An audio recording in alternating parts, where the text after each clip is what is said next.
Hello student, कैसे हैं आप सभी। हम लोग एंटीनेटल केयर डिस्कस कर रहे थे, जिसमें हम लोग पार्ट 1 में देखे थे डेफिनेशन ऑफ एंटीनेटल केयर क्या होता है, और पार्ट 2 जो था उसमें हम लोग एम्स ऑफ एंटीनेटल केयर देखे थे। आज हम लोग थर्ड पार्ट डिस्कस करेंगे, जिसमें हम लोग विजिट देखेंगे कि एंटीनेटल केयर के लिए कितने विजिट की ज़रूरत होती है। Up to 28 week. Up to 28 week का मतलब है 28 सप्ताह की जब प्रेगनेंसी रहती है उस टाइम पे हर 4 सप्ताह में विजिट के लिए जाना है। और 28 से 36 वीक, इसमें एवरी 2 वीक्स में एंटीनेटल चेकअप के लिए जाना है। और after 36 week to delivery, 36 week के बाद से लेकर के डिलीवरी तक वीकली विजिट मीन्स हर वीक विजिट के लिए जाना है प्रेग्नेंट वुमेन को। तो टोटल विजिट जो होते हैं वो WHO के अकॉर्डिंग अलग है और हमारे इंडिया में अलग होते हैं। टोटल विजिट तो 12 to 15 विजिट दिए गए हैं, जिसमें से WHO के अकॉर्डिंग 8 विजिट हैं और इंडिया में 4 विजिट ही है। मिनिमम विजिट 4 है इंडिया में। इंडिया के हर हॉस्पिटलों में 4 विजिट को इंक्लूड किया गया है।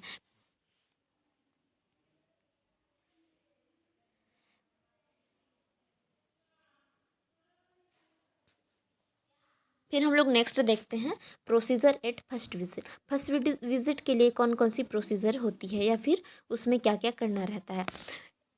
फर्स्ट पॉइंट है, if the female come to the hospital at first time called booking visit. जब महिला फर्स्ट टाइम हॉस्पिटल में आती है तो उसको चेकअप के लिए हॉस्पिटल में आती है तो उसको हम लोग बोलते हैं बुकिंग विजिट। बुकिंग विजिट का मतलब है कि वो महिला इससे पहले कभी भी हॉस्पिटल में या उस क्लिनिक में चेकअप की ANC चेकअप के लिए नहीं आई है। तो इस टाइम पे क्या क्या प्रोसीजर हम लोग को फॉलो करना रहता है। तो इस टाइम पे जब महिला आएगी तो उस टाइम पे जो नर्स होगी ड्यूटी में, तो उनको सबसे पहले उनका नाम देखना है कि प्रीवियस प्रेगनेंसी थी कि नहीं, वो देखना है। नॉर्मल अगर प्रेगनेंसी थी तो डिलीवरी नॉर्मल हुई कि सिजेरियन सेक्शन से हुआ था, वो देखना है। और उनका नाम, एज, और फिर कितने मंथ की प्रेग्नेंट है, पहले के प्रेगनेंसी में कोई कॉम्प्लिकेशन तो नहीं हुआ था, उसके बारे में उनको पूछना है और उसको नोट करना है। और सेकंड पॉइंट है, if the female already come to the hospital at least 3 to 4 time called booked visit.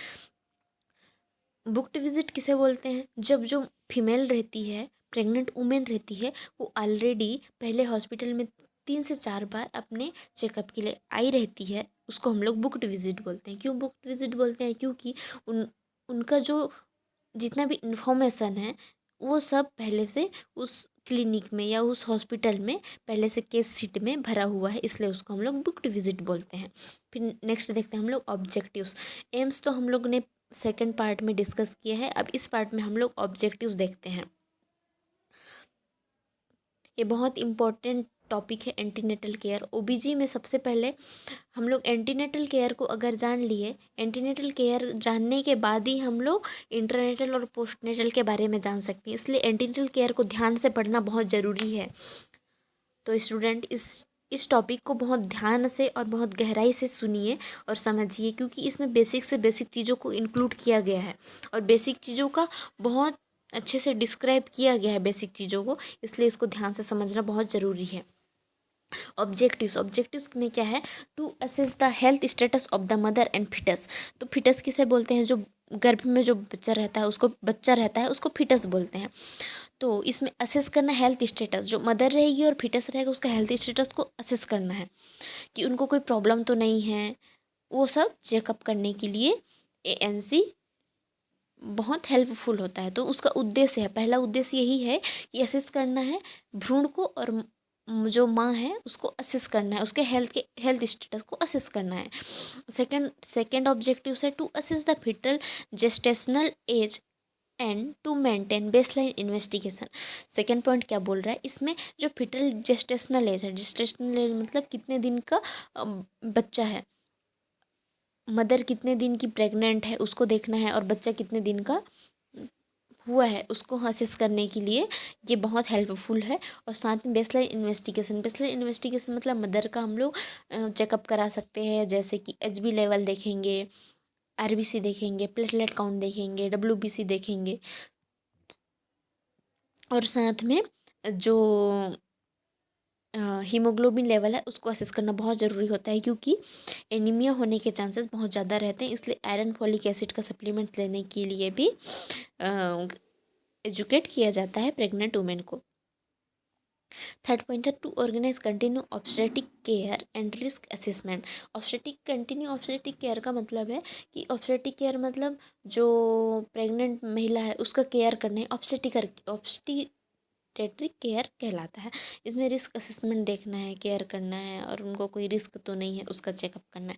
Obstetrical history में देख रहे हैं कि जो महिला है वो उनका प्रीवियस हिस्ट्री देखना है कि पहले से कोई बेबी तो नहीं है, पहले प्रेग्नेंट तो नहीं थी, पहले प्रेग्नेंट थी तो उनका बेबी नॉर्मल हुआ है कि सीजर से हुआ है कि स्टिल बर्थ मतलब होता है, स्टिल बर्थ मतलब वो होता है कि जब बच्चा रहता है वो पेट के अंदर ही उसकी डेथ हो जाती है, उसको स्टिल बर्थ बोलते हैं। एबॉर्शन तो नहीं कराई थी उसको देखना है।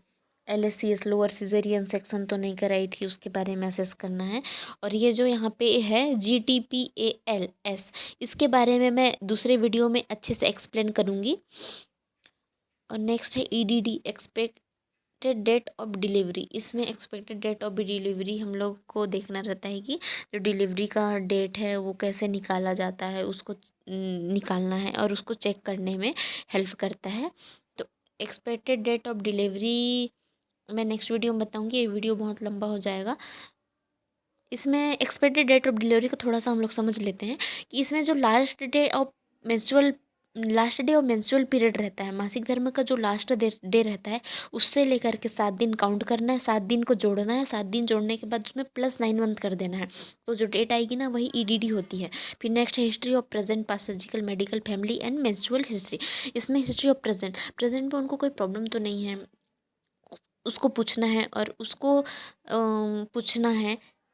और पास्ट हिस्ट्री देखना है कि पहले उनको कोई प्रॉब्लम तो नहीं हुआ था, सर्जरी तो नहीं हुई है। मेडिकल हिस्ट्री, मेडिकल में कोई कंडीशन तो नहीं हुआ था पहले, उसको देखना। फैमिली हिस्ट्री देखना कि फैमिली में कोई